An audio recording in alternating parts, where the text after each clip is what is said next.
Hey friends, just wanted to give you a quick heads up about this episode. Similar to my last episode, we go over some old content, so me and my guest are going over our reactions to the Game Awards from December. So if you're not interested in that content, I did put timestamps at the bottom so you can jump to any part of the show that you want to listen to. But I do insist that you listen to the very last portion of the episode down in the timestamps called the farewell message, because that is important. So if you do skip anything, make sure you at least listen to that farewell message that's at the end of the episode. Thank you for listening, and here is the episode.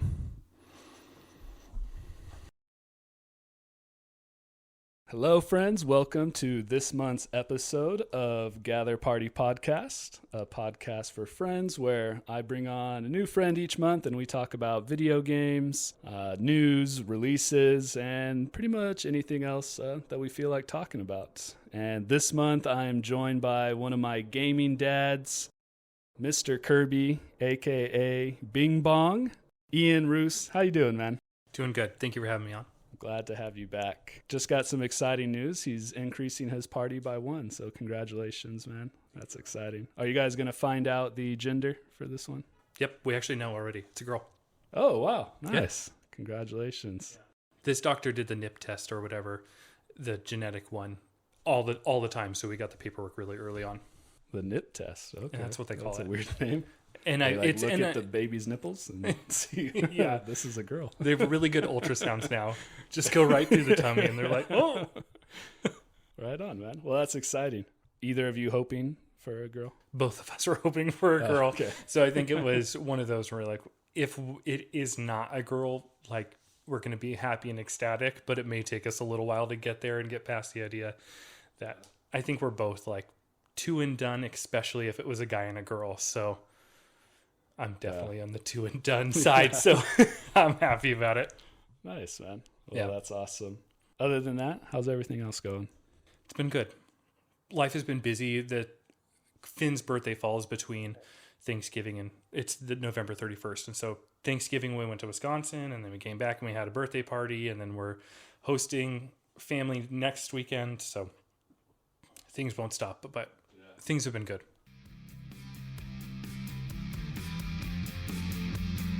You must gather your party before venturing forth.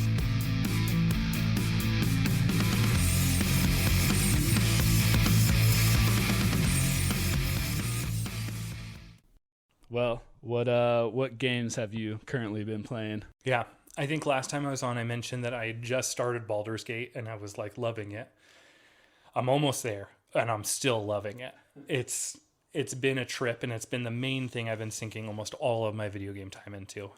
That one's been fantastic. And I'll babble on about it for as many chances as I can during this podcast. Second thing I've been playing is called Backpack Battles. It's an asynchronous multiplayer. If you're familiar with Super Auto Pets, which was a really popular one, you kind of do that where your backpack, it's like Backpack Hero, where you use a backpack to battle. Your items that you have arranged make a difference. And so you kind of have a Diablo style backpack that you kind of have to configure things around. And then you fight against somebody else. You have 5 lives and you fight against somebody else that has the same ranking as you, but it just saves their backpack and just pulls them asynchronously. And so your backpacks get sent back out there, which I think is nice because there's a competitive piece where like I'm trying to beat people, but I'm trying to beat people's like save states. And to me, that's like less anxiety inducing than some online gaming where you're like actively playing and losing and just getting frustrated or feeling like I can't like just get up and walk away. You definitely can with those kinds of things. And I like that. Oh, okay. Very cool. It makes me think of like, I don't know if it's quite the same as this, but like a lot of racing games nowadays, they use ghost players where it's like just a recording of your friends that did that racetrack and you're trying to compete against them in the race. Definitely. Nice. That's cool. That one was one, I think you mentioned it. That was one that was an indie dev on Steam. It was in early development or early access. The backpack. So this one is directly inspired by Backpack Hero, which has come out 1.0 between now and... Or it was a game jam, I think. Yep. That this game started from. Yes. And that's right. Yeah, I've been sucked in. Now I'm playing a spiritual successor almost. So It's been fun. I like it a lot. Nice. Right on. Yeah, I'm excited for Baldur's Gate 3 because it just came to Xbox, which we'll get into that as part of the Game Awards. But yeah, that just dropped, so I'm hoping to get that soon and start that. Other than that, I've been playing Starfield still, slogging away at it. I think I'm getting close to my ending point for it. Okay. I'm trying to get through at least all the major factions, and then I'll finish up the main story, and then I think I'll take a break for a while, at least until mods come out on consoles and things like that. Yeah. A really good game. I think it gets more hate than I think it deserves, but I've been enjoying my time with it. It seemed like that. Watching stuff about it, it seemed like it didn't quite maybe have the lasting effect of some of the other games, but this year has been so phenomenal for games. I think that it kind of just got buried underneath a lot of other stuff. Yeah. It's funny when I watch people's reactions and their analysis and breakdowns of it, and playing Bethesda games as long as I had, it's like the same analysis and breakdown that I've heard for every Bethesda game that's been released. It's like, Skyrim is, it's has no depth. It's a shallow ocean of gameplay, and then people are playing it for like the next 20 years. Yeah. So we'll see. I think there is some fair critiques of Starfield, but I mean, I think Bethesda was trying to do something they haven't done before, so there's a little bit of risk factor in that. But with mods and with updates that Bethesda's going to release for it, I mean, they're going to be working on this game continuously for a while, so I think it'll see some major improvements over the years, and I think it'll end up just being another Bethesda game that people play for 10 plus years. Yeah. But one where I'm waiting to see Thomas the Train faces coming through and whatnot. I'm ready to see that for Starfield. What was it? Randy Savage? That's or Macho Man Randy Savage. Yeah. Mods, spaceship mods. Yeah. And pretty much that. And then the finals came out on consoles, so I've been playing that when I can too. Tough game. It's a hard game to solo queue. It's a real team-focused FPS game, and it's been hard to solo queue. So I don't know how much longer I'll stick with it, because it's hard to get on at the same time as friends right now. Makes sense. But it's a lot of fun. Really cool, destructible environments, and was made by people who worked on Battlefield Bad Company too, which was probably one of my favorite Battlefield games. Been playing that, and that's been pretty much it. I haven't had a ton of time for gaming because I've been busy too, so I've been squeezing it in when I can. Yeah. But those have been the two I think I've been playing the most. Good stuff. Well, this month we had biggest game award shows of the year, the Game Awards, or as Jeff Keighley calls it now, TGA for some reason. I feel like when I was watching it, he kept referring to the Game Awards as just TGA an odd amount of times, like almost like he was making a point to say TGA. So I don't know if they're trying to do some rebranding there with that. But yeah, the Game Awards happened this month, and it was a show. I have mixed feelings about it. Yeah. Some parts of it were really awesome, and some parts were really, really odd. Okay, first thing is just the length of the show. Not too many people, at least not too many people in the circles we run in, have time to sit for a 3.5 hour Game Awards show.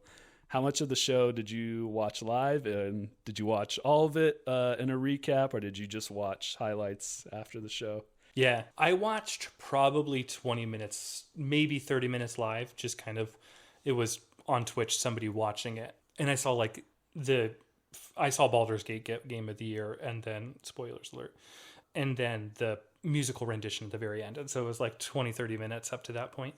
So I really just caught the end. And then the bulk of what I actually interacted with was, as soon as I realized all these trailers came out, I just Googled what was released, and then I just watched the trailers individually.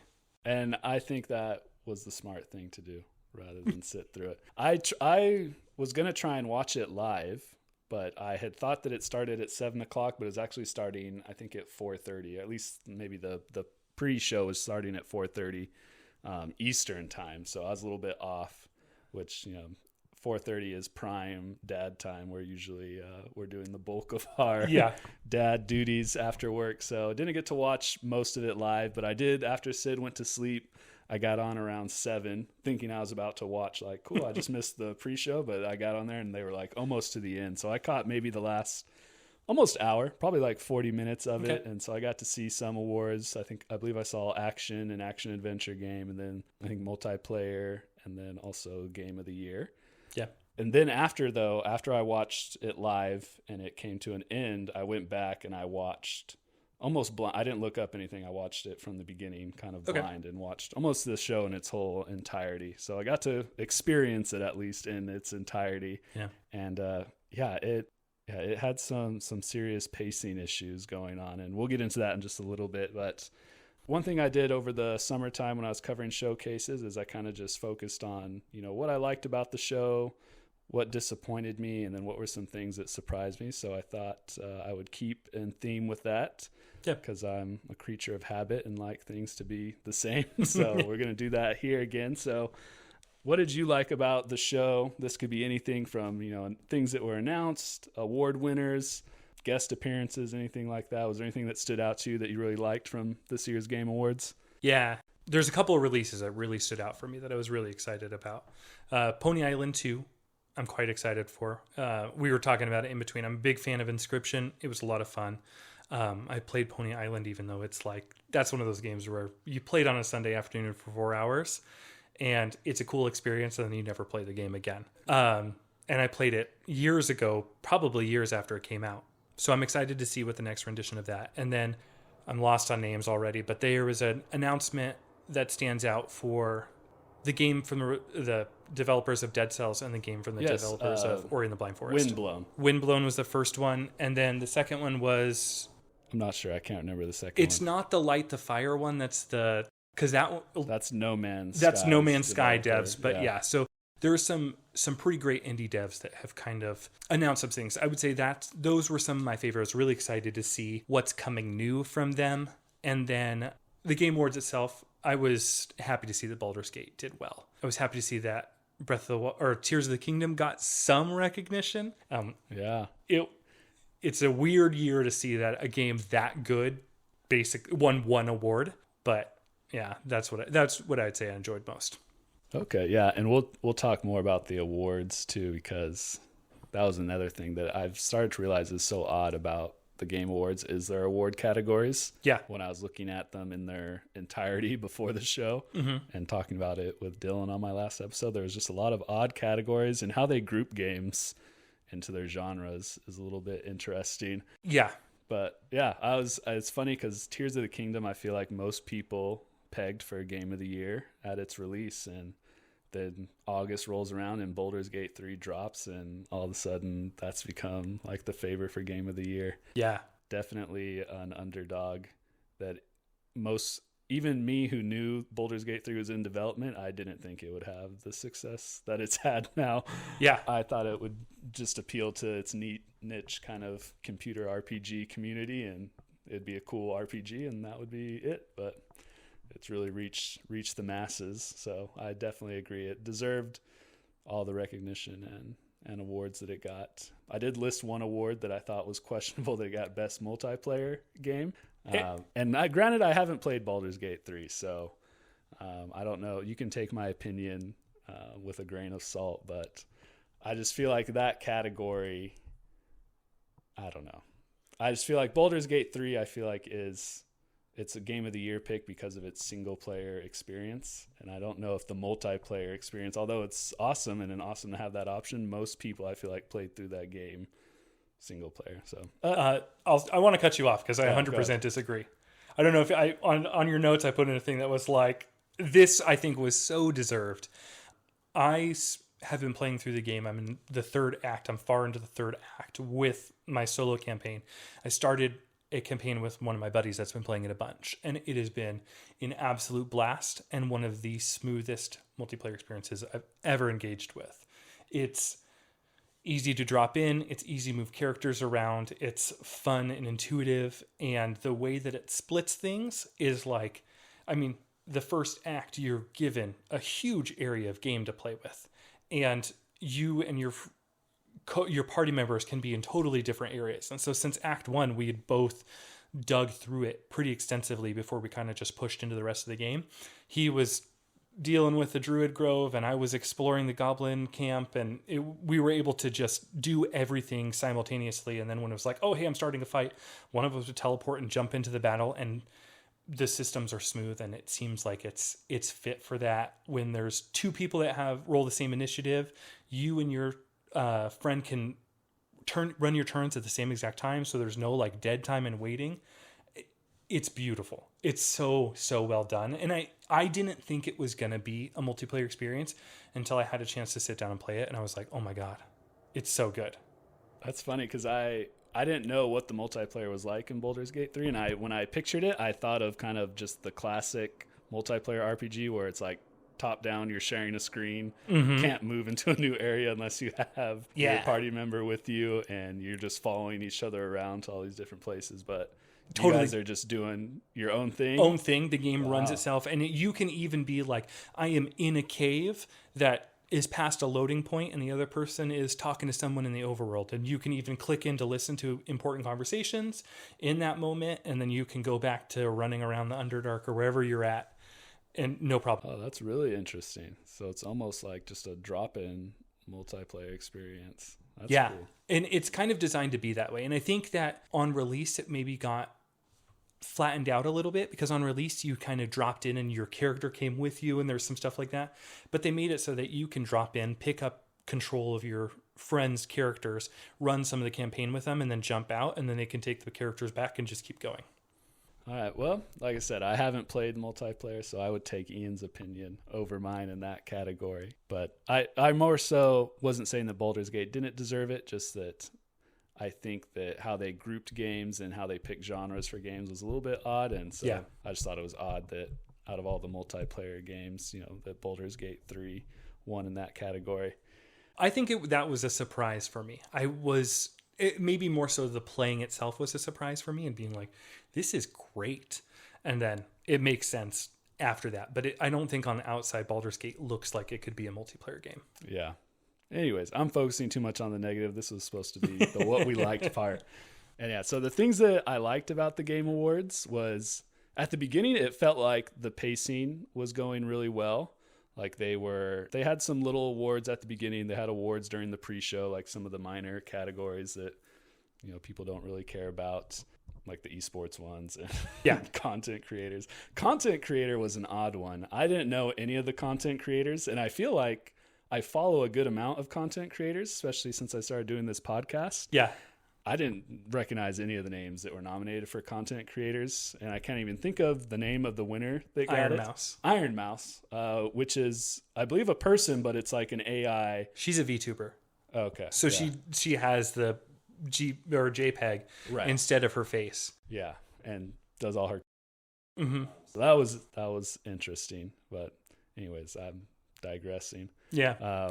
But so the pacing at the first half was really well. It seemed like they had a good thing going with announcing the minor awards first, but then as the show went on, it started to change a little bit. But there were some really cool things announced too, and some really cool games that I think got the recognition they deserved, like Game of the Year.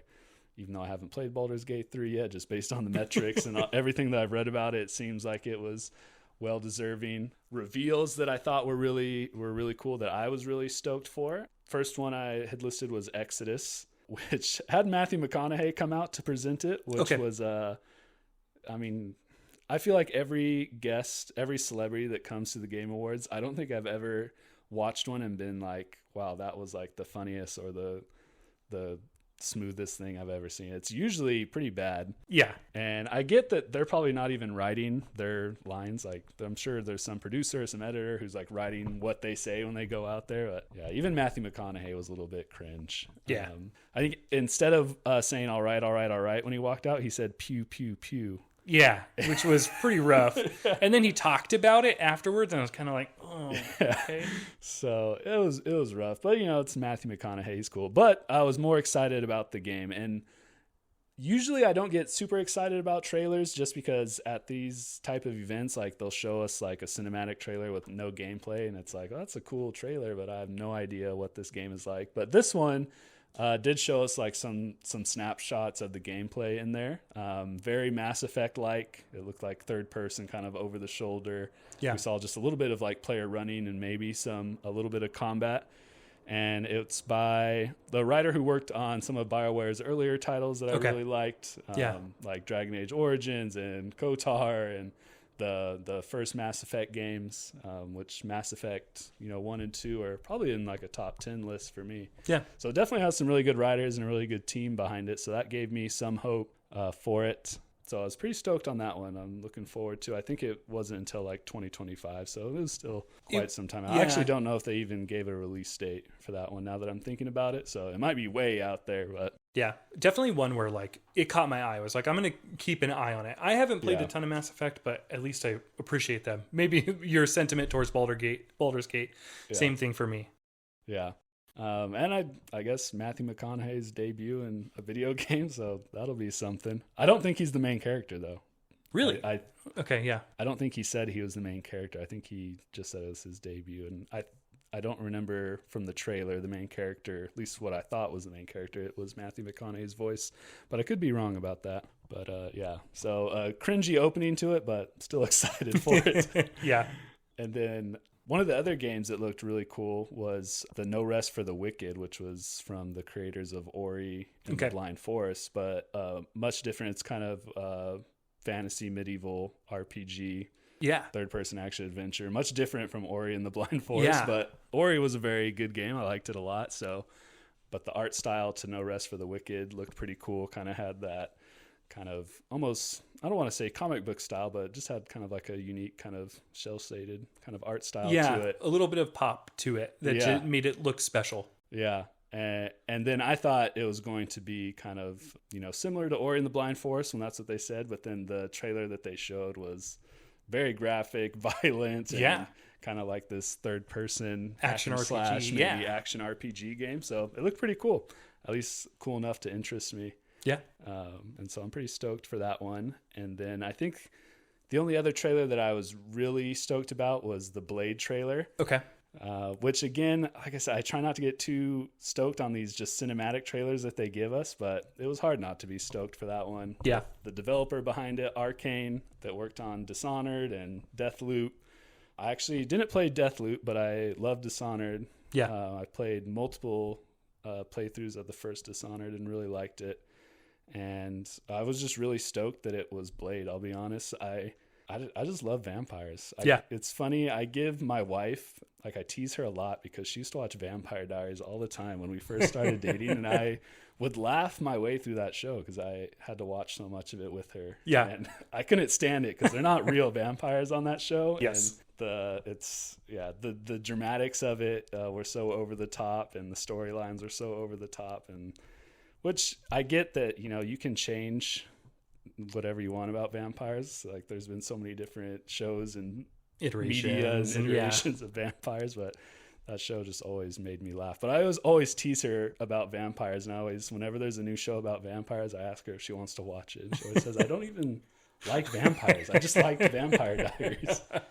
But I have to admit, I do love a good vampire game so much. And I'm pretty stoked for Blade. I loved the Blade trilogy, the first, but I love the Blade movies with Wesley Snipes. I love the world, just everything about Blade. He's just a cool superhero, and I think people have been wanting Microsoft to try and make like a single player kind of superhero game to kind of compete with Spider-Man, or not even compete with it, but just make something along those lines because of how awesome the Spider-Man games are. And I think it's really cool that they went with Blade for that choice. Not a very safe choice that they could have gone with of all the Marvel characters that they could have chosen, but he's definitely, to me at least, one of the more interesting ones. And we'll see how it goes. I mean, I thought it was funny too that they went with a vampire game because they just came off Redfall's release that did really poorly. Okay. And was also Arcane, but one of their other studios. I believe it was Arcane Austin. Okay. That made Redfall, which was a first-person vampire game that was just a hot mess at release and just kind of flopped really hard. Yeah. So I thought that was funny that they're still sticking with the vampire games and rolling their dice again on it. But yeah, hopefully this one will be much better. And yeah, we didn't get any gameplay in it though, sadly. Yeah. Or a release date or anything really. So just an ominous trailer. But I still got excited for it. I think it's exciting. The people backing it, I mean, they've got the track record. Yeah. So that was another one where I was like, I do not have a great knowledge of him as a character, but I was like, this is another one that I'll keep an eye on. I actually kind of already requisitioned it a little bit in my brain to be like, I played Dishonored 1 and I really enjoyed it. I didn't play Dishonored 2. And yeah, it's been on my backlog for so long.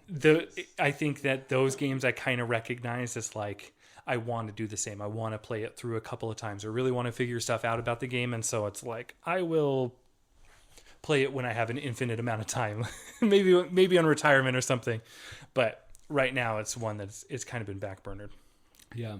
Funny though, so the trailer didn't have any gameplay, but they actually did bring, I believe it was the voice actor out. Okay. And I think one of the developers came out and talked about the game. Didn't reveal too much about it, but he was dressed like a vampire. Yeah, he was wearing like a trench coat. I saw a screen cap of that and I was like, what?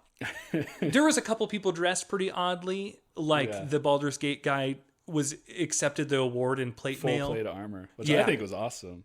But it was pretty ridiculous. I saw it and I was like, I guess it's the Game Awards, like you can get away with it. And then my brain went to, if this was comparable to, maybe not the gala, but how ridiculous people dress for different award shows. Yeah. I was like, that makes sense. Yeah. I'd rather this. Yeah. But they did tell us a little bit that it was going to be like third person. So it wasn't going to be first person, which I thought was interesting. Okay. And that's really all that they gave us. So they didn't really reveal too much when they came out, but the voice actor just talked about how excited he was and things like that. And it's funny, I always like when the developers come out and talk because they can be so awkward sometimes that it just works. Like it's less cringy when they come out there and say things than when these celebrities come out. And yeah. So even him dressed as a vampire and like making jokes of like vampire jokes was funnier than what most of the celebrities came out and said. Yeah. But yeah. And then other than that, I mean, things that I liked, there wasn't too much else I really liked about this Game Awards show. I'll be honest with you. Yeah. Christopher Judge, I guess, was a highlight. I think he's the voice of Kratos from God of War. Yes. Okay. And he was pretty funny. Yeah. And he accepted, I think maybe it was Best Voice last year that he got for one of God of War's awards. God of War had a lot of awards, I think, except for Game of the Year. They didn't win that last year.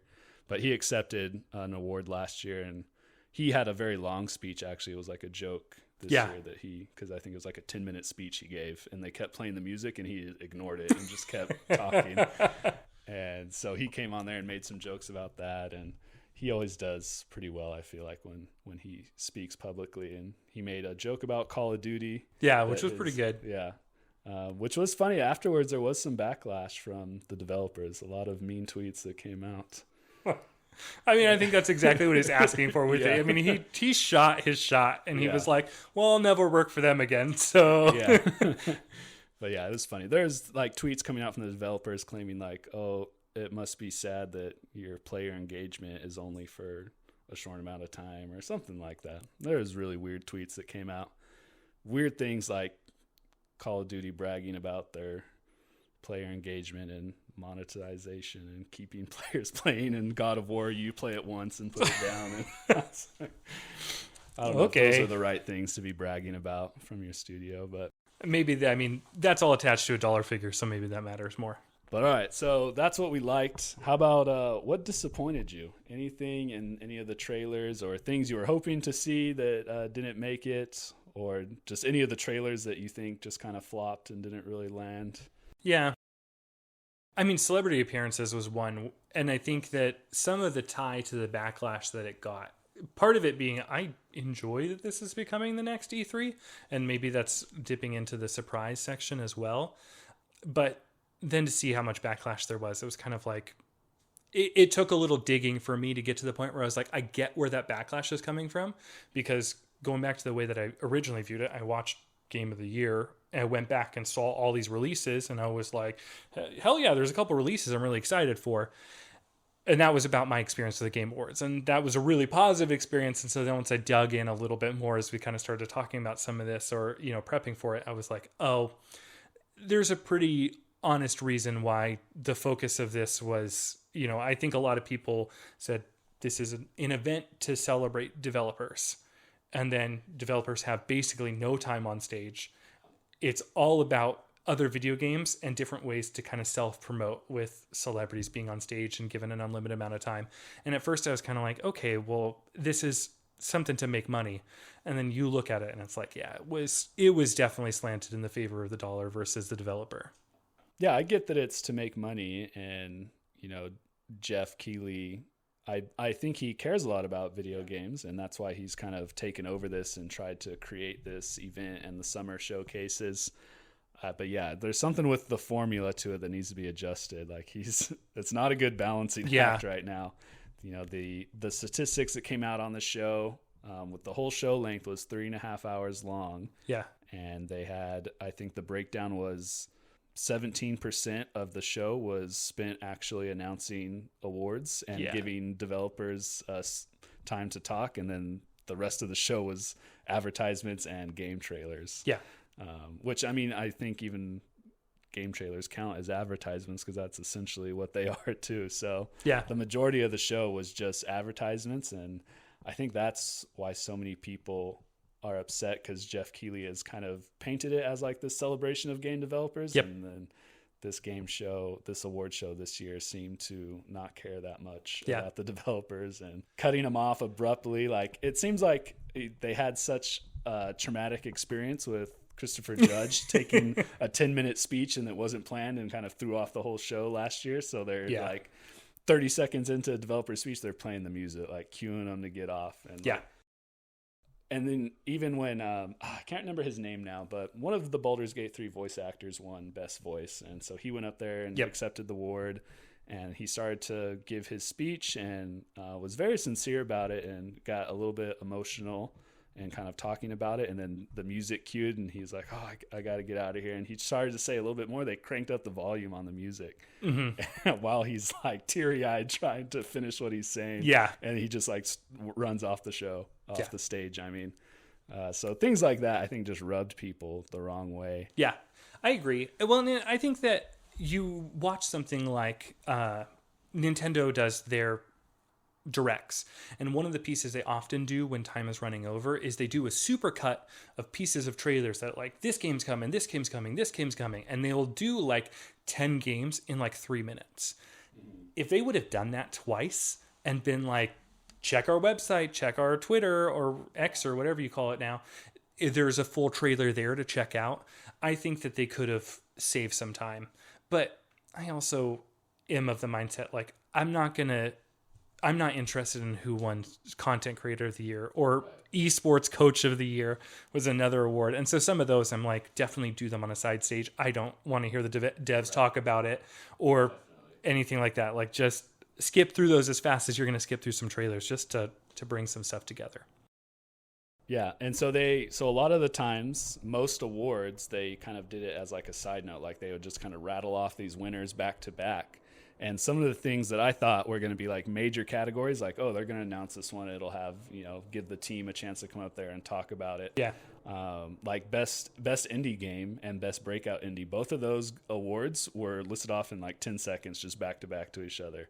And that seems like those are pretty significant awards, and maybe we can combine breakout and indie and just have like a best indie with some more nominees. But I think you'd want to give a stage, especially to a game developer that's considered like independent and a smaller company.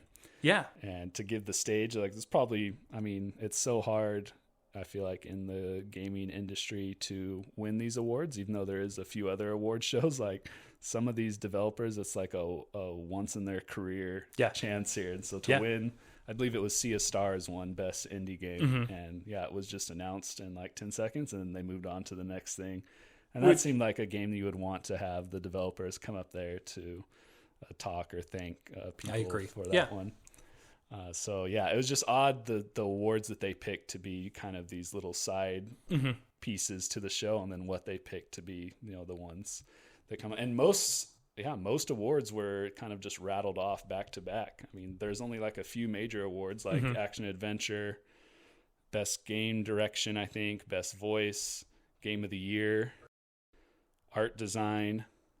There might have been one or two others that got like the main stage, but I think that was it. That was it. And then there was like probably 15, 20 that were off on a side stage almost. Yeah. Yeah.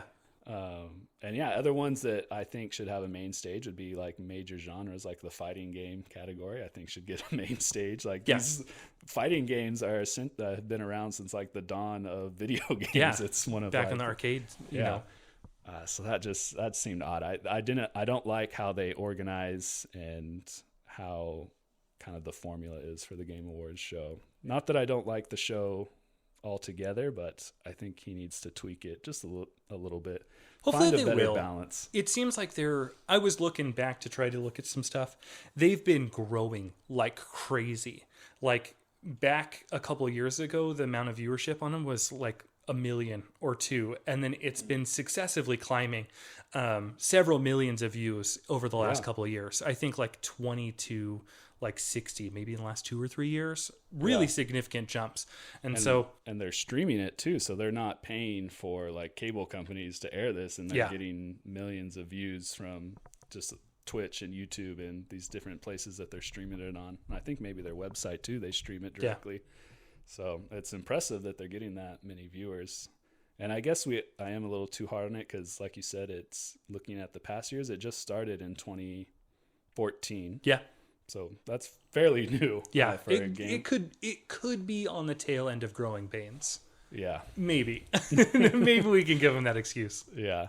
Because I remember like the pacing of it last year was also a complaint, but for different reasons. It was just like people coming out like guest stars just taking too much time, and Jeff Keighley just being awkward and stalling or standing up on stage and making jokes. So there's always been like pacing issues with it. But like I said, I think this year just rubbed people the wrong way with the parts of the show that they tried to cut down on seemed like the wrong things you want to cut down on. Yeah.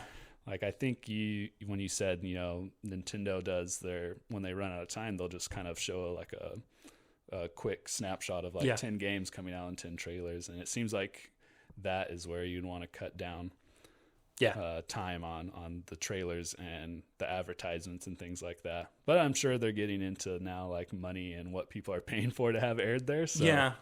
And I think there was kind of a good time that you brought up too, was as E3 has died out and I think officially done. Yeah, just like yesterday, I think they announced like E3 is no longer. Yeah, like it's not even not done. any details about it. Just, hey, everyone, E3 is no longer a thing. Thank you. That was it. Yeah, and so message.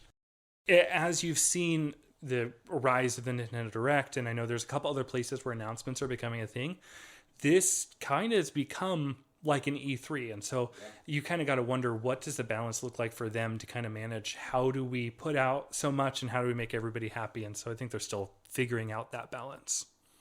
All right, let me go into some trailers that disappointed me because I have a whole article that I want to read with you and kind of discuss more about what the Game Awards should and shouldn't be. But some other things that disappointed me that I'd listed on there: Suicide Squad Kill the Justice League, which is a game coming out from Rocksteady, who made the Arkham series. Okay. And it's a live service game, multiplayer, where you choose characters from the Suicide Squad and you go out into the city and battle, level up, and things like that. And the reason why it disappointed me was, I guess it wasn't the trailer so much that disappointed me, just the game in general is just, I think, a disappointment because Rocksteady made the Arkham series, which I haven't played Spider-Man, so again, you could take my opinion for a grain of salt, but I think Arkham Asylum and Arkham City are probably some of the best superhero games that have ever been made, and awesome single-player experiences. So that Rocksteady is kind of pouring all their time into this live service game that looks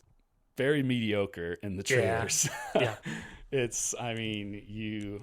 I remember when this game first came out, which I think it's been delayed for a year now. It came out, I want to say in 2022 with a beta. It was like almost done, and they released this beta and got horrible backlash from the beta. People were like, this game, was pointless. This is not what I was expecting. And I didn't even realize. I remember that. Yeah. I didn't realize that was the same thing. And so the game was, I think, pretty close to being completed. I think it had like a release date set like a couple months after that beta release, but they got just flamed so hard for that beta. And they ended up postponing it almost a year. Like they just announced like, hey, we're actually going to postpone it to like 2024. Wow. Which is awesome. huge at the time. It's like, this game is almost done, and then they just came out and say, hey, we're actually going to wait a whole year. Yeah. And so I had a theory that I was like, okay, they received this backlash, and we're like, maybe we can go back to the drawing board and try and see what we can change in this game. What we can save. Yeah. Because I mean, it's just so odd. Like, I in the beta, when I watched the gameplay of it, it's like, okay, you play as Harley Quinn, and it makes sense that she has guns and stuff and weapons. She's shooting things and running around. Like, okay. And then there's, I can't remember his name now. The guy from DC that uses a boomerang in Suicide Squad. I don't know who the hell that is. Anyways, I saw him and I was like, I do not know that character, but okay. He's from the movies. Like, if you watch the Suicide Squad movies, he's in there. So he's like a prominent character. Okay. That's good to know. He uses a boomerang only. He doesn't use guns, but he's using guns in this game. And it's like, okay, I mean, that's a little odd. He uses a boomerang only, but I guess if he wanted to, he could use a gun. Okay. But then they have like Shark, like, who just eats people. Yeah. And he's running around with like a machine gun shooting people. So it's just like, what is, you know, it just seems kind of lazy how they differentiated the characters. And it just seems like it's that run of the mill live service game where you loot and kill things and you get guns that have a slightly higher damage level than the last one, and you just keep grinding it out. Yeah. It's just an Division extraction shooter. You're just grinding it out. Yeah. And really the only thing that's Suicide Squad about this is they use the characters from the Suicide Squad. So that was disappointing. I really thought that, okay, they delayed this game for so long, like this trailer is going to show us something different from the beta, but it was just the same thing.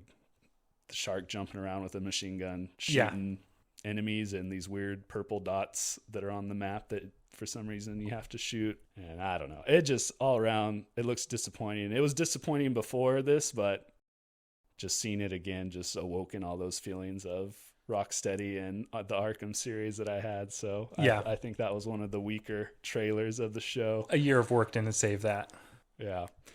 Other things I didn't like, talking about trailers, I don't think there was too many other trailers I saw where I was like, oh, that kind of flopped or didn't resonate. There's a lot of games I thought I'm probably never going to play, but not necessarily because they were bad trailers. I was realistic with my time and understand, like, oh, I'm probably not going to play that game. You're not going to download Honkai Star Rail? No. Okay. And I think that's the best part of the Game Awards. So I think the trailers are an important part. I think that's why the viewership is so high, because we know we're going to see some really cool trailers. So I don't want to see that necessarily go away from the Game Awards.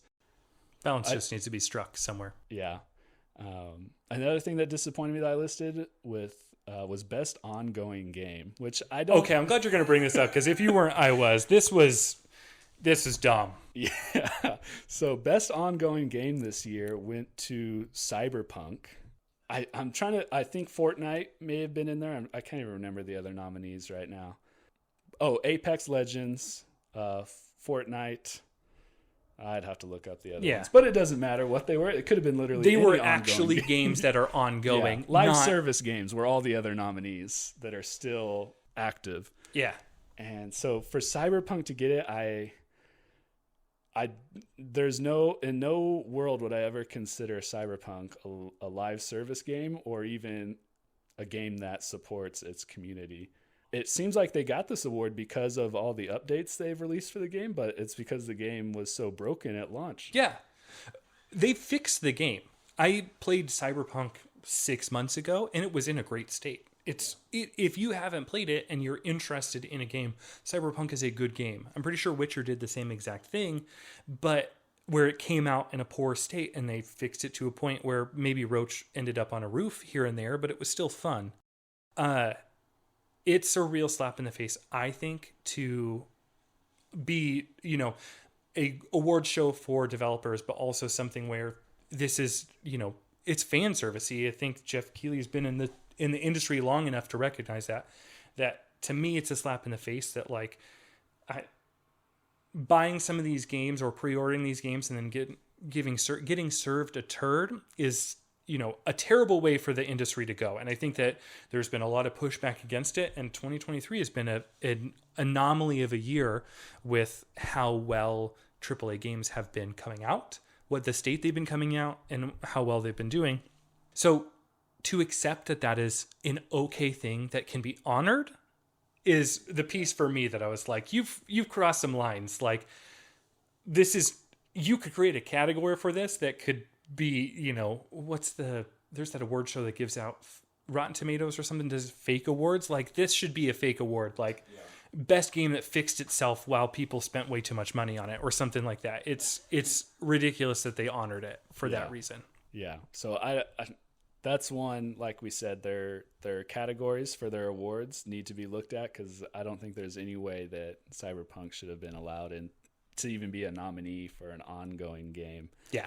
They really need to specify what an ongoing game is and what constitutes as an ongoing game, and a game that's intended to have continual updates. And Cyberpunk didn't intend to have continual updates at all. I mean, they intended to have updates, I'm sure, at some point, but not to the extent that they had to patch that game and repair it at launch. And then to release one DLC just this year, since the launch of the game, it's pretty absurd. So that one was pretty bad for an award winner. I don't think it got the stage time, luckily. But that would have been another icing on the cake if they would have given Cyberpunk some stage time to talk about their game. But that was one award where I was really baffled by it and didn't understand how Cyberpunk even got nominated in the first place. Because, I mean, the nominees come from like the major media outlets that are covering games are nominating these. So it wasn't just like players voted for this to be a nominee. It was the people who work in the industry were nominating this. So, I mean, it's fair. There's not that many games that make this kind of turnaround. Like what No Man's Sky has turned into. It is, a lot of people really enjoy it. It's something good now. It's something different. But I don't think that is a format that should be celebrated. Like, Destiny 2, I think, is kind of shit in the bed right now, but give it to Destiny 2. Give it to World of Warcraft Original or Final Fantasy, whatever online is going on. Like, there's other ones out there that are actually a live service game that are doing what they should be. Those can get honored in its place. And I hate to say it, but Fortnite is literally setting like record numbers for players, and just had like a major update of the OG Fortnite that had a huge resurgence in players and streamers. And now I don't know if they're going towards Roblox, but then they also dropped the racing game during the awards. A free update that just included a new game mode of just kart racing or car racing or something like that. And there's a Lego survival game that's supposed to be pretty good too, that's built into Fortnite now. Crazy stuff.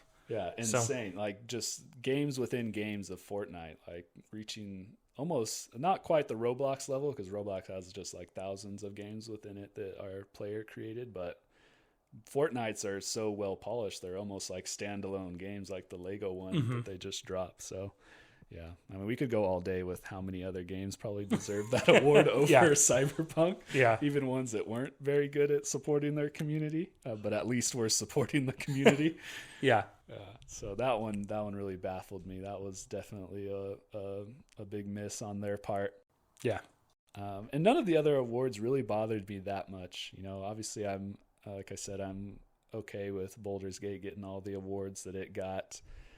One thing that was funny that I guess, I don't know if it disappointed me or surprised me, but there's a Starfield trailer in the middle of the Game Awards. Oh, was there? I didn't even catch that. So, and it announced nothing. Didn't say there was an update. Didn't talk about like DLC, anything like that. It was just a trailer for the game of Starfield. Okay. That at one point in the trailer flashed on the screen all of their critic reviews that were mostly just 9s and 10s. They had just all over the screen. And then it said like a message to the game's award show, like, congratulations, game developers, or something along those lines. Congratulations to all the games that made it here tonight, or something like that. Okay. Very odd. Yeah. And Starfield didn't win any awards this year at the Game Awards. So that was odd to me, I guess. I feel like as I like Bethesda games so much that it hurts me whenever these memes come out about Bethesda and Todd Howard, because he makes it so easy to make fun of him and the things that he pulls. Like, it seems like such a Todd Howard thing to do, to make just a trailer to show at the Game Awards with a bunch of critic reviews that I don't know how accurate they were that were displayed there, or where they I'm sure they definitely cherry picked those. It's real easy with how many are out there, and it can, it just needs to be a little seal. That's so funny. That was funny. But yeah, other than that, I was pretty happy with most of the other categories that won. I think best fighting game went to Street Fighter 6, which, you know, I'm more of a Tekken fan, but I appreciate Street Fighter for what it is. Don't play a ton of fighting games anymore, so I can't speak too much on it. Yeah, I watched a little bit of a streamer, Maximilian Dude. He's known for some of his fighting game stuff, and I do not have the quick twitch reaction to play those games on any sort of level, and it's to a point that I just don't get it. I mean, great for the people that do. I want it to be recognized, but not my deal, not my jam. Yeah, and then best action adventure game, went to Legend of Zelda: Tears of the Kingdom, so they did get an award. Yeah. Best action game, I don't remember what it was. I feel like that's a major category. Armored Core, I'm pretty sure. Oh, that's right, Armored Core. They came away with one, which I was happy to see they got recognition too. Yeah, that's another one. I played Armored Core 2 on the PS2. That was the last Armored Core game I played. But I watched gameplay of Fires of Rubicon and it seemed pretty cool. It seems like a little bit of a resurgence of mech games, because I feel like there was a mech game announced too. I can't think of the name of it. There was a trailer for a mech game at the Game Awards. So that would be cool, because those were pretty rampant for a while. Yeah. Those mech building games. Yeah. And so I have a lot of memories of playing like Mech Warrior and Armored Core when I was younger. Yeah. What else awards were there? And the best indie game was Sea of Stars. I mentioned that. I think Breakout Indie was a game called Cocoon, which I haven't played. I hadn't played either of those as well. This is a year for me that's kind of odd, where I would say I played more of the Game of the Year nominations compared to the indie category nominations, which has been odd. I feel like it was kind of a sleeper year for indies. And so I think we've got some of these big indies that'll come around maybe next year. Hades 2, some of the ones we announced. And so I'm excited for that. Silk Song, maybe, where there's some coming down the chute. And so it was kind of surprising, and some that I was like, maybe I need to go back and play. But I saw Sea of Stars as like a RPG, and I was like, I'm not going to be able to get time, but maybe I'll find Cocoon and go for it. Yeah. And I think there's a lot of indie games on my backlog right now, like Dredge that was nominated has been on my backlog. Dave the Diver is on my backlog. Dave the Diver, yeah. Yeah. So I think there was a lot of good indie games. I think just all around, like this year for gaming was just a lot of heavy hitters. It's an anomaly of a year. Yeah. I think this is one of those ones where people will talk about this year of gaming and be like, it was notable for how good it was. Yeah. Yeah. And just speaking on categories again, I feel like, so they have an action adventure category, and then they have an action game category. I feel like they need to have there should be an MMO category, because there's a multiplayer category, but I feel like MMO is slightly different genre than just a multiplayer game. Yeah. So I feel like they should add that category. And there was one other category I was thinking we need to add this. Oh, it was either a FPS or a shooter category.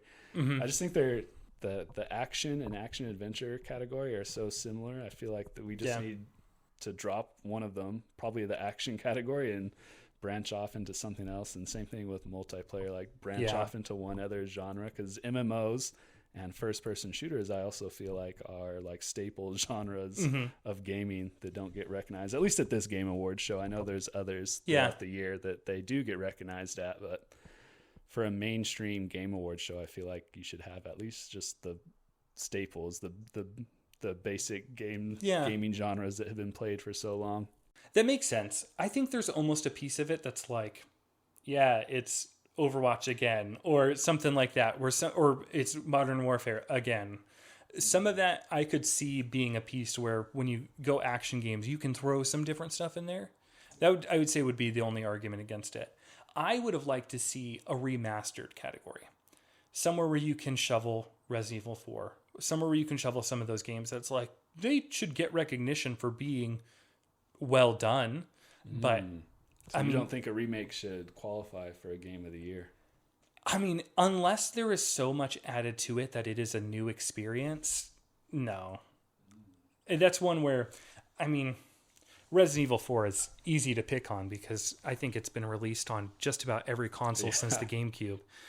And it's to have that even getting recognition in some of these categories with other games that are, novel ideas or, not maybe a cash grab. This Resident Evil 4 maybe wasn't a cash grab. I think it was done well, but it's still one where it's like, there's stuff you could have shoveled into a category like that and be like, we'll recognize that people are doing this and doing this well, but there's not a space, I think, where many people are going to look at Resident Evil 4. I'm trying to think of some other things that have come out this year that were remasters, or Dead Space was the other. Dead Space, Metroid Prime. Yeah. Some of those kinds of games where it's like, put those into a category and let's see who wins that. And then, clear up some space for other games to get recognized. Makes sense to me.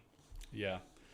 Yeah, it's funny. I voted on the Game Awards, and I voted for RE4 for Game of the Year. Because when I did my predictions in February for Game of the Years, just based on like games that were coming out and what I thought might be nominated, Resident Evil 4 was my like dark horse pick of what I thought was going to be nominated for Game of the Year. That's funny. I think I only had 2 games. I think Legend of Zelda and RE4 made my predictions for Game of the Year. Yeah. I thought Diablo 4 was going to have a shot back then in February. Ooh, and they didn't win anything, did they? I don't believe so. I think they were nominated for accessibility and multiplayer. I don't think they won either one of those categories. Well, not multiplayer. I don't think they deserved it, but yeah, Diablo's another game where I played all of them single player most of the time. Maybe occasionally I'll play with a friend or occasionally do PvP, but the bulk of the game is just me playing by myself. So it's not one I think about as like a multiplayer game, even though I know that is a big component of it now. Yeah. But yeah, other than that, I was just disappointed in all the cringy celebrities that came out.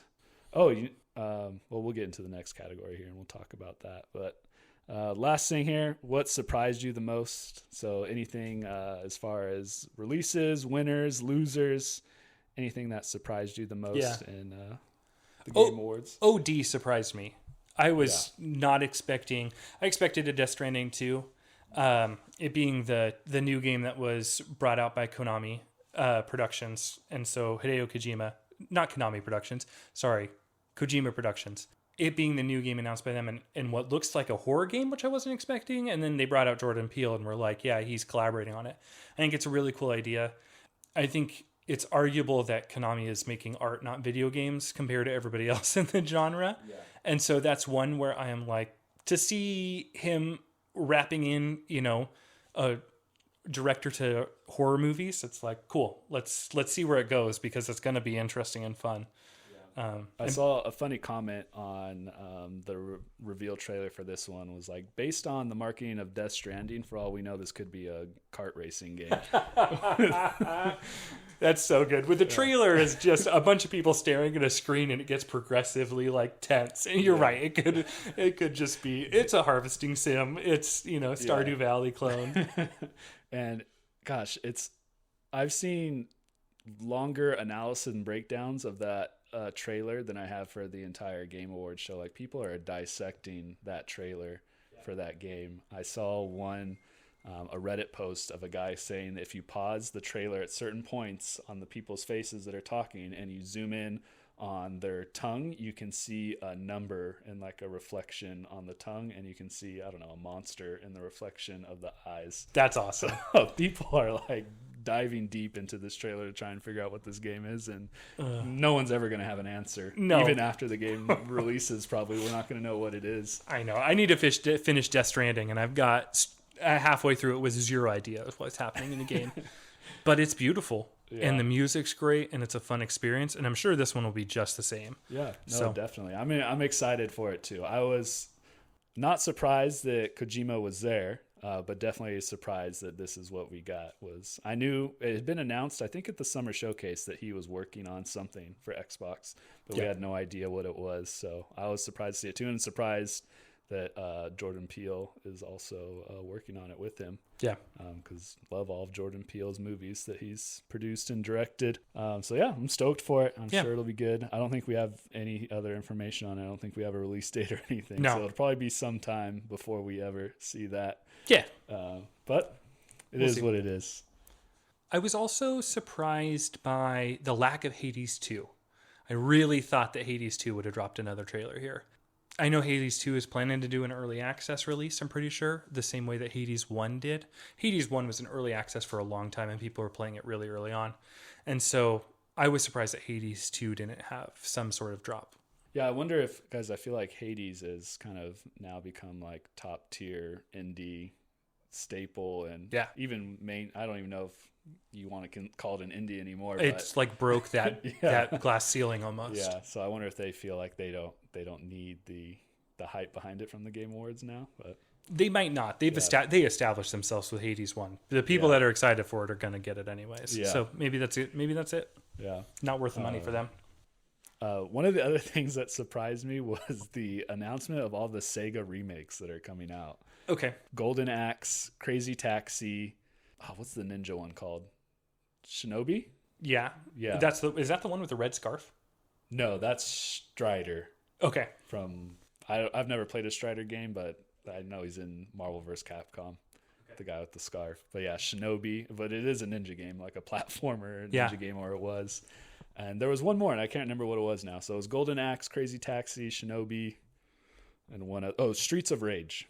Okay. The other one, which they just came out with, I think, a new Streets of Rage not that long ago. So odd that they're going for a remake. It got pretty well reviewed too. Yeah, I think it did really well. So that's interesting that they went that route for the remakes. And I'm not one who's like really into remakes a ton. I don't play a ton of them really. I might play one if it's like a game I never played before that's critically acclaimed, and I'll give it a shot if there's a remake of it. But I don't really see myself playing Golden Axe or Streets of Rage, probably not, or Shinobi. Nope. The only one out of that I did play was Crazy Taxi, and I loved it. I had it on the Dreamcast, which I remember last time you were on, we talked about that you had bought a Dreamcast. You had one.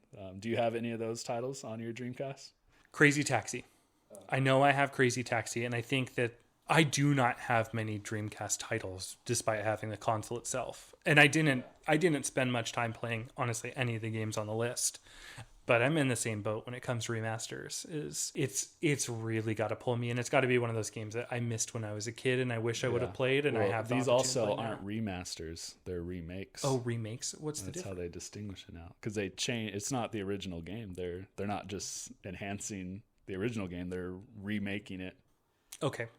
I think that's why Resident Evil 4 is considered a remake, not a remaster, because they changed gameplay mechanics and some of the story elements and things like that. So it's now, there's remakes and remasters now. Okay. They're not the same thing. I have not separated this in my mind. I'll pay more attention to it. And I'm sure it'll become like the difference between a roguelite and a roguelike. Yeah. If you're familiar, that's like the same exact thing. To me, that's one, I don't know. Like Resident Evil came out again, and it's like, I don't know. Stop naming stuff the original name. Devil May Cry came out as well, I think, recently. And it's like, I'm getting lost with these titles as to where they are in the series. Are they remakes? Are they remasters? Are they new games but in the same genre or the same series? I don't know. Yeah, and when I think of Crazy Taxi, one of the things that was so memorable about it is the soundtrack. I think it was Offspring. I can't remember who else. All I remember is the Offspring song, so It might have only been Offspring. I don't know. The music was a main component of Crazy Taxi. Yeah. So that'll be interesting to see how they handle that. Are they going to get the Offspring again to do a whole soundtrack for the game, or try and do new updated songs? And how will that play out? And some of those games too, I feel like, well, they're remakes, like I said, so maybe they're going to change some of the core gameplay, but I feel like they're a little bit outdated. I don't know how they would hold up now. You would have to do a lot to make me pay $60 for Crazy Taxi. No, Crazy Taxi was like a arcade game. You know, it was like meant to be played for like 3-5 minutes at a time, and then you move on. Yeah, and it was fun to play at home on the Dreamcast because you didn't have to keep paying to play, so you just play as many rounds as you want. But I don't remember ever playing past 30 minutes of Crazy Taxi. Yeah. So that'll be interesting to see how they change those things. I think that was the only things that really surprised me, that I was like, wow, I did not expect this at all. It would never have crossed my mind that it would be here. I guess the other thing that surprised me / disappointed me was also the Timothy Chalamet coming out to announce Game of the Year. That seemed a little odd. Did he mention Lies of P at all? No. And Lies of P got snuffed, didn't it? Nothing. Did he even get nominated? It got nominated. It was either an action or action adventure. It was one of those categories. It did get a nomination. Okay, good. But he didn't. I mean, he looks just Like, he's been in everything, so it's just too funny for Eliza P. him to look like the main character. Which I didn't. So I thought it was super weird that he did the Game of the Year announcement. Yeah, it seems other people who I've heard discussing the Game Awards have agreed that it should just be like the person who won last year should come out and announce next year's winner. Oh, that's make cool. The most sense. Yeah, and also going back to making it about highlighting game developers, having last year's winner come out and announce it. But anyways, he announced it and said really nothing, just walked out and announced it. But I didn't know this, that he used to have a like gaming YouTube channel where he made modded controllers. That was his YouTube channel. That's awesome. So he's just a filthy cheater, but I mean, he was into the gaming community. Like, he was making modded controllers. Oh, to cheat. Okay, I thought you meant just like he's painting controllers. Oh, no. Because that's become more of a thing. Oh, that's really funny. Yeah, like he's modding controllers, like, so you don't like to fire semi-automatic weapons at like fully automatic speeds and stuff like that. That's so funny. Yeah, so that's just a fun fact I learned about him through his being on the Game Awards. Well, while we're on the topic of the Game Awards, I did also want to talk about this article that came out from Forbes magazine just like a day after the Game Awards was aired. And the title of the article was "The Game Awards was a full-on parody of itself this year." And it kind of highlighted some of the things we had talked about as far as, rushing through awards. They highlighted, that Jeff Keighley quite literally shouting them on the screen rapid fire, things like best RPG of the year, best racing game, best multiplayer, best art direction, which are pretty major categories, I feel like, for gaming, and would have been worth hearing from those game developers. And then also, just the game developers that did get to go up there and speak were cut off within like 30, 40 seconds pretty aggressively with starting the music. And then if they didn't stop, like cranking up the volume and like blasting the music to get them off the stage so that they can have more time to talk about trailers and play more advertisements. And so it really seemed like all the things that Jeff Keighley has kind of described as why he's doing this, like to be this celebration of game developers, all the awesome games, it's now seeming like this is more so like a chance for Jeff Keighley to make money off some advertisements, have celebrities come out, which almost feels like the celebrity component of it is becoming like, I don't know if he's trying to get like mainstream media attention by having these celebrities here, but that's what I thought. That's how it felt to me. Because I mean, he's getting, Matthew McConaughey came out there. We had Jordan Peele, came out there to talk about his work on OD. Anthony Mackie, which was another super weird on-stage performance by him. He was even cringier I dare I say maybe coked out or something. He was a little wild up there.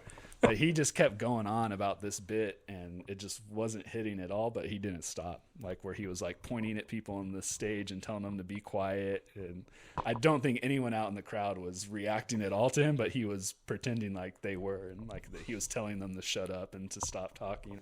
That's rough. I didn't get that far into his speech because the first thing he said was, "This is getting me some major cool points with my kids." And I was like, fast forward. I don't need to listen to this. Yeah, right. So yeah, that was bad. Probably the worst, I think, out of all the celebrities. Yeah. Timothy probably had the best at that. He came out and really said nothing and just announced Game of the Year and walked off.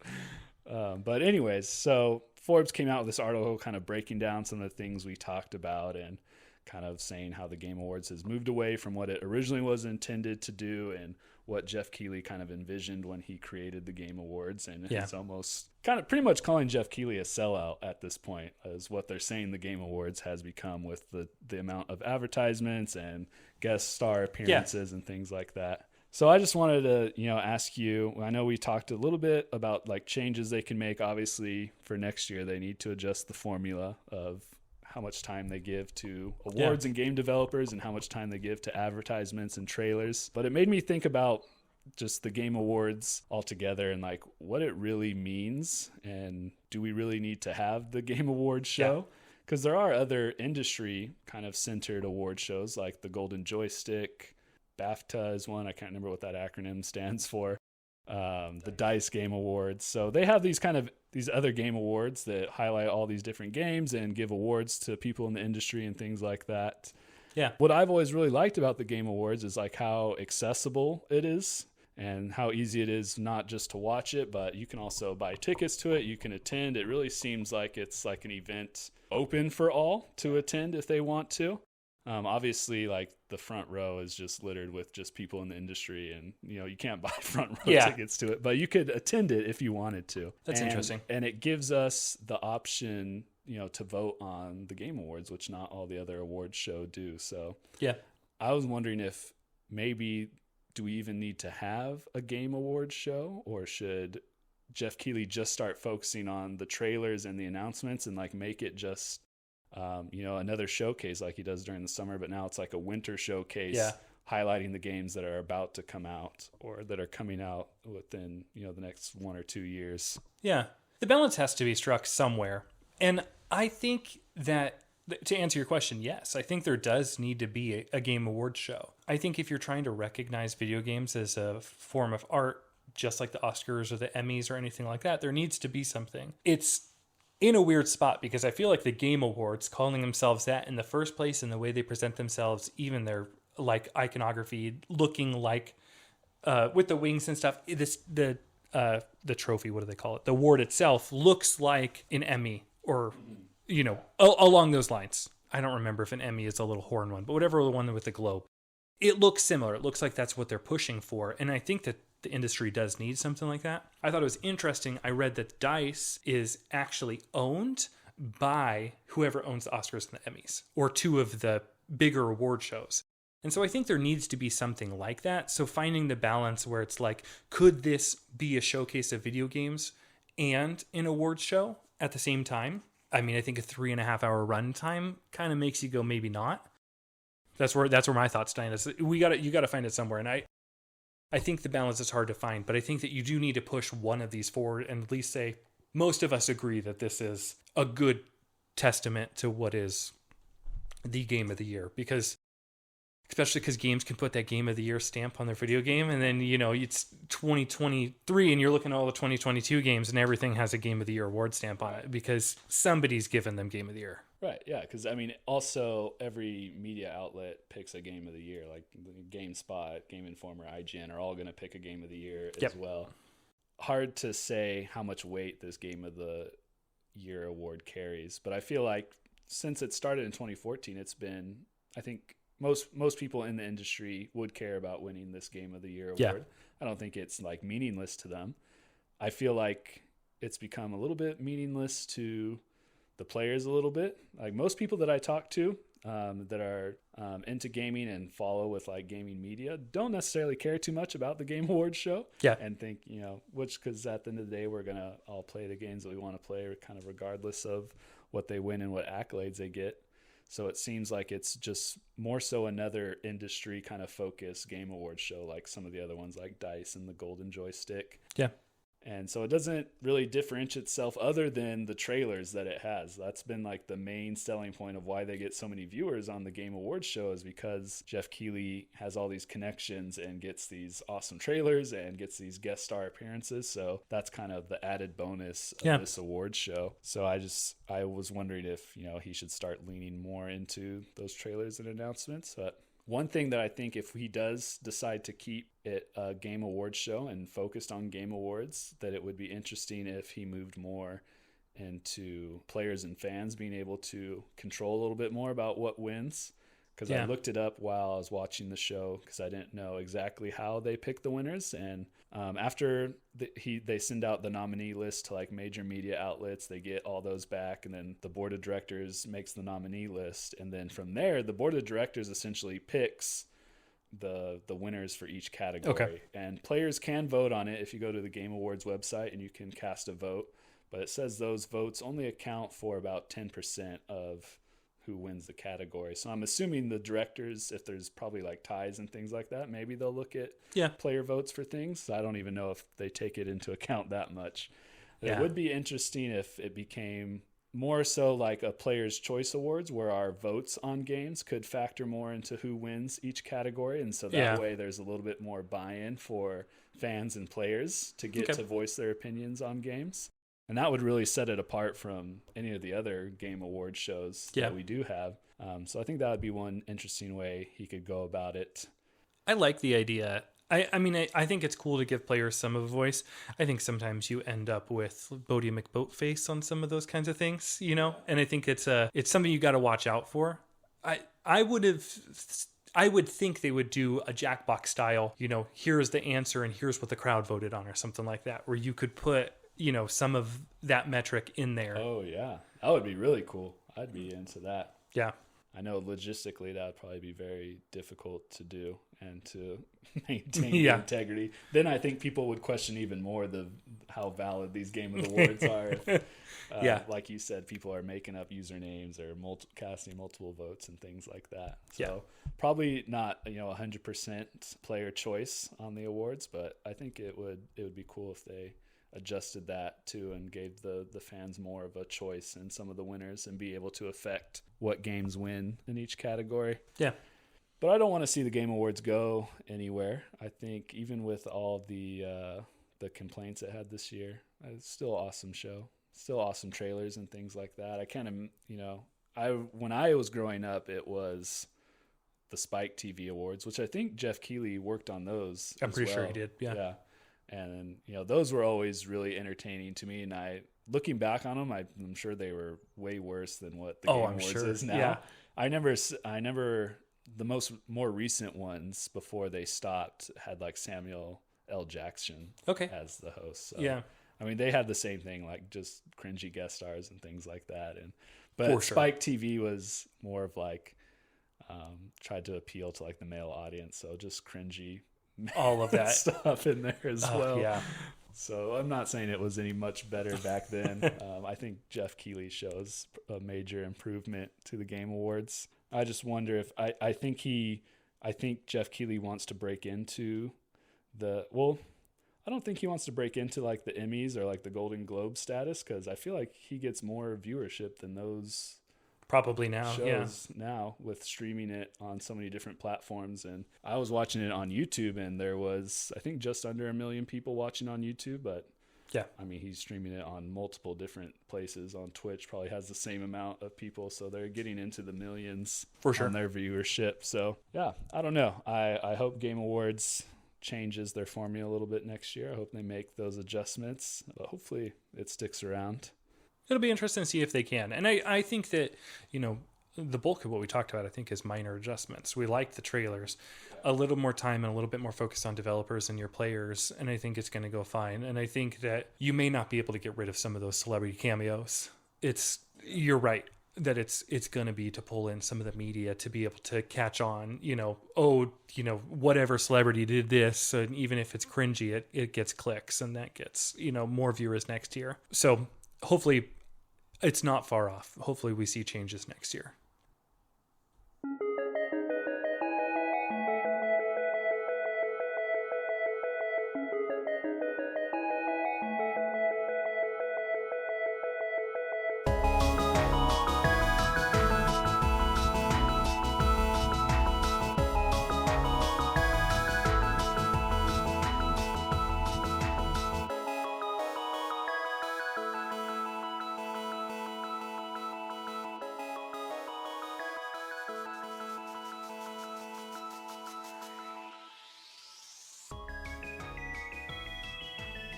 Well, Ian, are you ready to get into some 20 questions, video game character edition? Got to redeem myself. I can do it.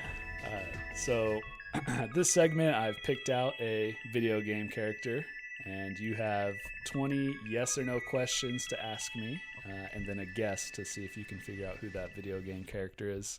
And I'll do my best to give you a hint if I feel like yes or no isn't quite sufficient or might mislead too far you off base into a different area. But I keep forgetting when I recorded my last episode with Dylan, I thought I need to make a list of like some generic questions to share with people. Yeah, because I've had some people who just either ask completely wild questions that aren't going to help them at all. Like Dylan, I hate to put him on blast, right? I was asking me, is the person primarily blue? Was like some of his questions. It's like, no, it's not Sonic. But I keep forgetting to do that. But Maybe next time. But I feel like you did pretty good last time, so I don't think we'll have that issue. But so whenever you're ready, you can let the questioning begin. Okay. Let's start with, is the character the main character of their game? No. Okay. Does the character show up in multiple games in in a series of games, or is it a standalone game? I guess never mind. That's a two-part question. Is the character a part of a series of games? Yes. Is there more than 3 games in the series? Yes. Okay. I was going to say, then, does the first game in the series come out later than the PlayStation 1? So was PlayStation, SNES, Game Boy Color, was it any of those early systems? Or did it start later? Ooh. The first game in the series, yes, came out before then. Okay. But this character appeared after that first game release. Okay. There's more than 3 games. It's not a main character. Is it a Microsoft, or is it primarily on a specific console? No. Okay. Multi-platforms, more than 3 games. Is the character loved? Yes. Okay. We're at 6 questions. God, I'm not We're going on to get question this. 7. I'm so worried I'm not going to get it. Okay. Does the character use a sword? No. Does the character use magic? No. Okay. Is it a primarily single-player game? Yes. Okay. No swords, no magic. Primarily single-player game. Lots of games in the series, starting from early on. Okay. The most recent game in the series came out after 2021. Yes. Okay. So it's up to really recent. It's multiple platforms, so that's going to exclude Nintendo. You can give me a hint on that one if I'm way off base. Okay. No swords, no magic. Is it an RPG character? No. Okay. Primarily single player, not an RPG. Oh, is it a game that I've played? Ooh, that's a really good question. I'm going to wager yes. Okay. I think so. Is it a game that you've played a lot of? No. That's not helpful. How many questions am I at? We're on 14. I've asked 14 questions. Yeah. I'm nowhere close. The fastest questionnaire I've ever had. I just don't want to leave a Whipping ton of them dead out. space too on the. It all gets cut out. Oh, It okay. doesn't matter. Oh, so I can think for forever. Yeah. I've been trying to fill space a No, little you bit. just- Okay. Most people just long pauses of silence that I just cut out. It seems like they're just throwing out questions. Just like, I'll just keep Ian on here. He's just stupid and it's way less editing. Okay. Let me take my long break here. Yeah, take your time. More than 3 games in a series. It's probably Xbox and PlayStation. Did you change it from Miles's, which you kind of mentioned it was more for Miles. Did you change that up? Yeah, no, I left Okay. it. So it was a character I thought both of you could get working together. Okay. It's not a main character. I think that's the thing that's kind of throwing me off the most. Oh, is it a male character? Yes. When you ask main character, though, are you asking for, like, is he the, like... Do you control him, maybe is a better way to say it. Yes. Okay. Yeah. But maybe not main, maybe one of main characters then? Is Yeah. what I'm kind of hearing? That's, yeah, I guess I would say he is a main character, just not the main playable character. It's not like he's Waka to Titus, where you play as Titus but walk as a party member. Oh, okay. No, it's not like that. I didn't narrow it down to the genre either. But we've got games stretching really, really far. It's not an RPG, is that right? Not an RPG. No swords, no magic. Do they use guns? No. That was 15, so we're on question 16 now. Is there fighting in the game? No. Okay, that's actually a pretty big hint. I got to cut all the Nintendo out of my head because as soon as you say it's not a fighting game, I'm like Ace Attorney, Pikmin, running through all these games. I'm like, no, it's not that. There is enemies in the game. Okay. So, but when you said fighting, I'm thinking like traditional punch kick fighting. I mean, is there battles in the game? Is maybe a different way to ask it. Because that's more what I'm trying to get at. Like, is there combat that occurs in the game or an action piece? No. Okay. I won't count that. That was all part of the hint. Okay. So we're on question 17. Oh no, I'm still so far away. Okay. Long-running series. Not focused on fighting. No swords, no guns, no magic. I'm at 17. Yeah. Oh, I'm so far off. I've probably played it, but Miles has played it. And I went to Kingdom Hearts first. In my head, but you already kind of gave me a hint that it's not Kingdom Hearts. But that would have had swords and guns and magic. Yeah. So that one's out. It's like, yeah, that has literally all of it. And fighting. Okay, you got to tell me the console because I'm so far off. Like, is it mainly Microsoft or? Yeah, I was actually trying to look up the consoles. It's on, I think, every platform. Okay, so it's just multi-platform. It's across everything. Yeah. Okay. I'm struggling to even get to the genre that it's in. I think that's a piece that has me most jacked up. Because if it's not RPG, it's not RTS, it's not action, which leaves like simulation. And so like my brain went to Civ, which there's no main characters in Civ. You got to cut out like all your MMOs, which leaves like card games. Is this this is not a question. This is me just talking out loud. Maybe it's like Kaiba or something from a Yu-Gi-Oh game that's been on literally every single console. Oh, but that would be Battles, which you already excluded too. I went to Ace Attorney because that's like the only goddamn thing that doesn't have any battles in it. It could be like Myst. That's been around for forever, which is a puzzle game. Okay, go in the direction of puzzle games. Which puzzle games have actual characters that have been on everything? What's a long-running puzzle game? It's going to be something dumb like the L piece from Tetris. I will say I did have to double check the platforms. The most recent game was a Sony exclusive. It didn't come out, but most of the other titles have been multi-platform. Okay, that actually probably is pretty helpful. Okay, now my brain is going towards like side scroller or Crash Bandicoot or something like that. These are not guesses. These are just thoughts. But it was Sony exclusive, so that's like it's not like it's Banjo-Kazooie. I mean, that wouldn't even matter. There's not that many games. Dude, I am struggling with this. Again, I felt terrible last time at guessing. Okay, let me rack my brain again. I needed like another narrowing question, but I need to get something that's a little bit more specific. Do people cosplay as this character? Yes. Okay, that's probably pretty helpful. Oh, can I change that question to do people commonly cosplay as this character?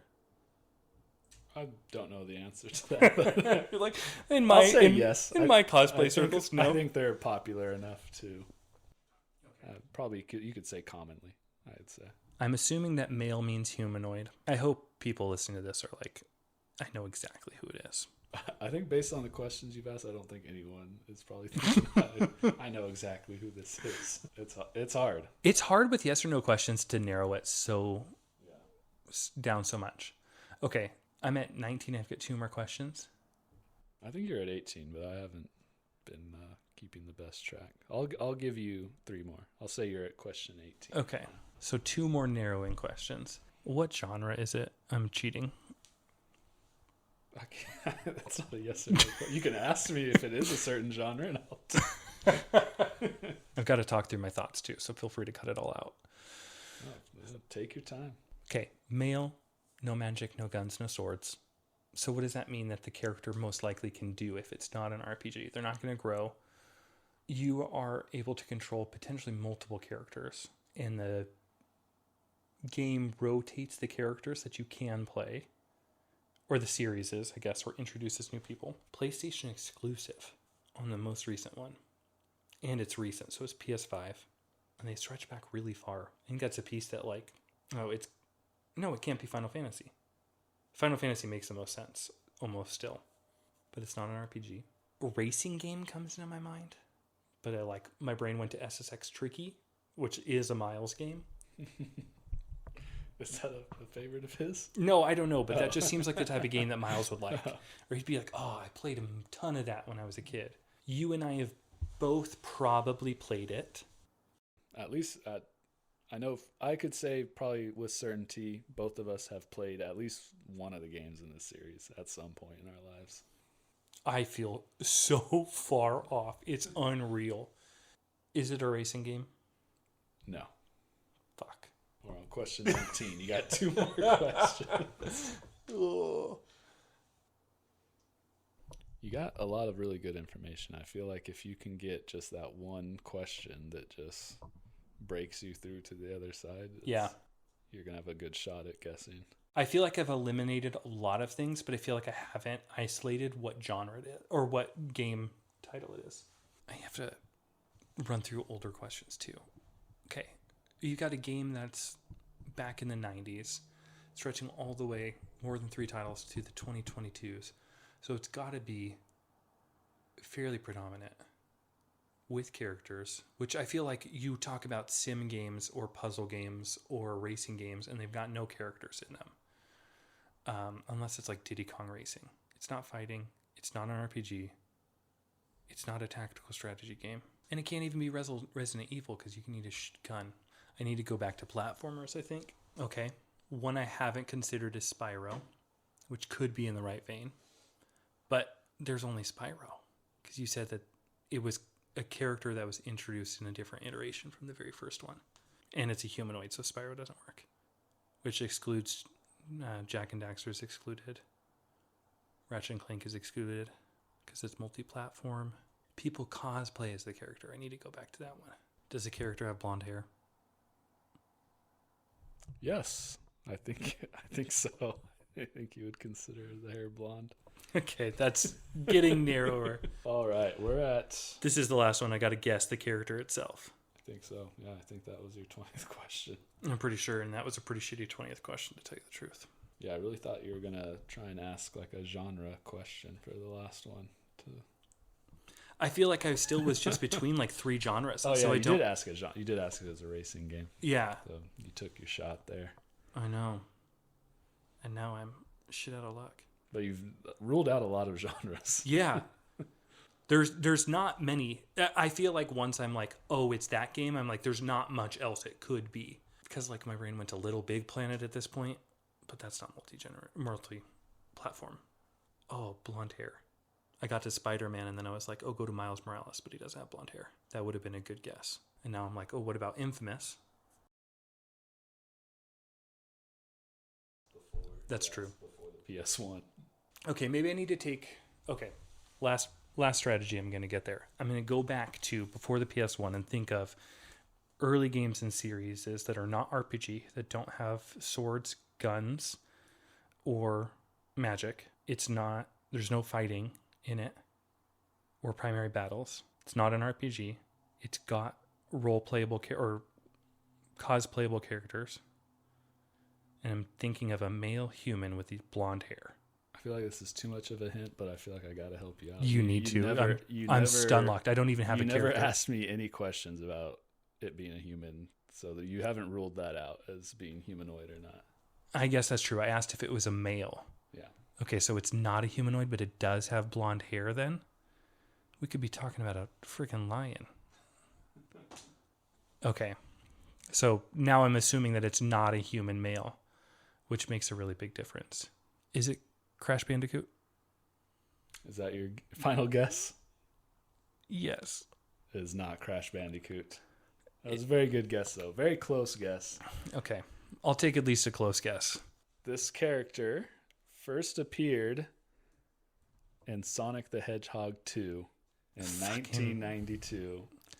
I hate Sonic the Hedgehog games. So blonde hair means it's Tails. Miles, Tails, Prowlers. That makes so much sense. Oh, I should have been able to get there. Yeah. Okay.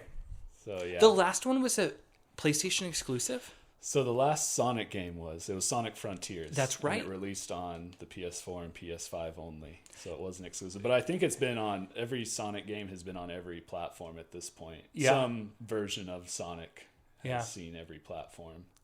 That's tough because I was, knowing that it went through that many iterations, I was like, I'm just thinking PlayStation characters. Yeah. Because I felt like it was safe to narrow down PlayStation characters, which makes so much sense that, I mean, I got to basically platformers, which would have been Sonic. Yeah.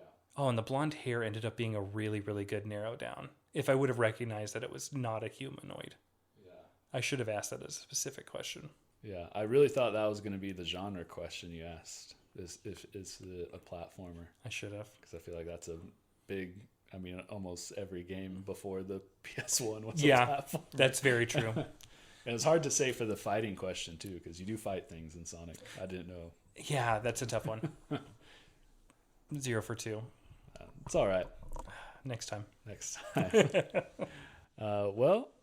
Ian, I appreciate you being on the show. Appreciate you making the time to be here. Always love your insights and what you have to say. Any shout outs you want to give or anything going on? Well, thank you for having me, first off. I guess shout out to you. Keep it going. I've been enjoying it. I think, here's a good last thought. It's called Gather Party. Last time I said I've been loving Baldur's Gate 3, and you're like, that's where the name comes from. And I got the titular gather your party before you continue. And I was like, it's the line. Yeah, that's awesome. I'm glad they still have it in the games then. Hey friends, thank you for listening to this month's episode. I hope you enjoyed the conversation. I wanted to hop on here and just let you know that I am planning on taking an indefinite break from podcasting. So this may be my last episode for quite some time. Not sure if or when I'm going to return to podcasting, but I'm taking a break so I can focus on family and my career, and specifically probably going to go back to school to get my master's degree in something. I've just wanted to take some time to give you all a big thank you to all my fans and guests that have been supporting the show by listening every month. My favorite part of this show has been, reconnecting with my friends and family that I've had on as guests, and all the memories I was able to make both on the air and off the air. And there's still so many friends that I wanted to have on here, and family members I wanted to have on and make an episode with that I didn't get the chance to. So hopefully if I do return to it one day, I'll be able to have all those people on. And I also have to give a shout out to my number one fan, my wife, Savannah. Without her, none of this would have even been possible in the first place. And I really loved making podcasts and working on this, and I feel so attached now to Gather Party. And I've learned so much about myself, how I communicate, how I talk, how I make relationships with people. And, those skills I hope to use still for the rest of my life. And everyone who's listened and everyone who's given me some words of encouragement, I'm eternally grateful that you chose to support me. And although I don't plan on returning to podcasting anytime soon, I do have some plans for some other content that I want to create that I think will be a little less time consuming than making podcasts. But I'm still in very early planning stages. But if you want to stay in touch or know when that content is coming, follow my Instagram page or my YouTube page. I have the links to those both down below in the show notes. And I also have a Twitter, or I guess called X now, but don't really vibe with it. Don't post on it. So Instagram and YouTube are definitely your best bet. And lastly, of course, I plan on taking some time to play some more games, because that's really, what started this podcast was my love for playing new games and talking about games. And I still would love to have those conversations about games. So feel free to message me anytime about any games you're playing or games you think I should check out. I'd love to hear all those. And yeah, I think that is pretty much it. So happy gaming, friends. And remember, it's only screen peeking if you get caught. Peace.